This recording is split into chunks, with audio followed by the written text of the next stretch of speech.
If I had to describe my sound, I would say it's very heavily 80s influenced, but it's definitely pop and R&B, but a little soul thrown in.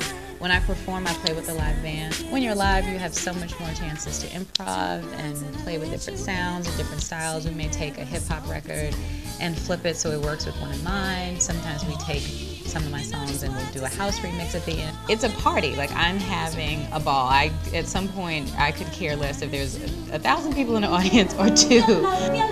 All I need is your time. I don't need a picture can buy all I need. All I need is your love, all I need is. I want my music to be a form of escape. My music is fun. It's like summertime. It's hot and it's very sexy. It's light. I have a group of really talented singers that I work with. I love my band members. My joke usually is that, like, oh, these are all my boyfriends and we're just having a good time. So we are really at that point. It's just like an extended rehearsal, and we're just in better clothes. All right, now y'all give it up, show your love for Miss Africa Miranda! Put your hands together, Troy! A little hip-hop and R&B filled the air at Trojan Arena Thursday night as the University Activities Council presented their spring concert, headlined by hip-hop artist Akon. But the opening act of the night proved to be an artist who hits a little closer to home, Montgomery native Africa Miranda. I got the chance to perform and open for Akon at Troy University as part of their spring concert. And I was under the impression that it was going to be like 3 or 4 people opening and then Akon comes out. And really it was just, when I saw the poster that the school had up, it was me and it was Akon. We got a lot of love from Akon and from his camp, and they really enjoyed the show and just gave us a lot of advice on going forward. He was like, always use your band. Like, don't ever use a 2-track, but it was a great experience and it was a lot of fun.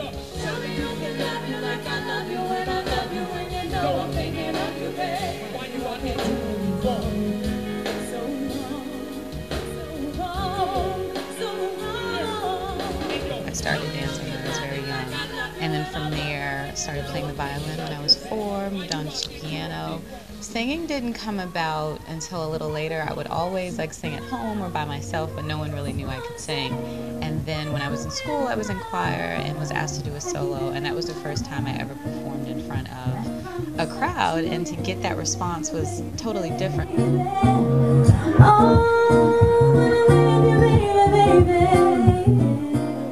To be able to sing and stand alone was something very special, and I never experienced that, so that really put that bug in me that I never lost. After thousands of applications, hundreds of auditions, and even an audience with Justin Timberlake himself, only 3 very lucky women remain in the My Grammy Moment contest. My name is Africa Miranda. I'm from Alabama, and this is my dream, my lifelong dream. It was an absolute life-changing experience, and I think for me it just gave me even more hunger than I already had, because to be that close, it's like, okay, I got to be on stage at the Grammys and do my dress rehearsal and do all of that, but now I'm like, I want to perform and not be part of a contest. This was all over People magazine and all over the internet and news and Entertainment Tonight, and it just kind of turned into this monster thing.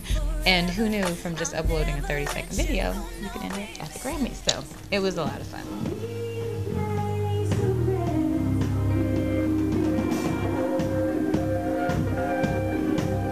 My first show in New York was at this little spot in the West Village called Groove. I want to say it might hold about 50 people, but I feel like that night we had packed in a lot. And it was part of this this monthly show called The Lyricist Lounge, and it was put together by a guy named Mike Peterson. Part of his requirement for his show is that you have to sing with, it's live band, it's all live music. I had a blast. It was a moment where I was there in the midst of one of my songs, and I kind of, not really out of body because that's so dramatic, but there was a moment in my head where it clicked. I was like, this makes sense, and this is what I'm supposed to be doing, and why haven't I been doing this every day? I've never been the same since then.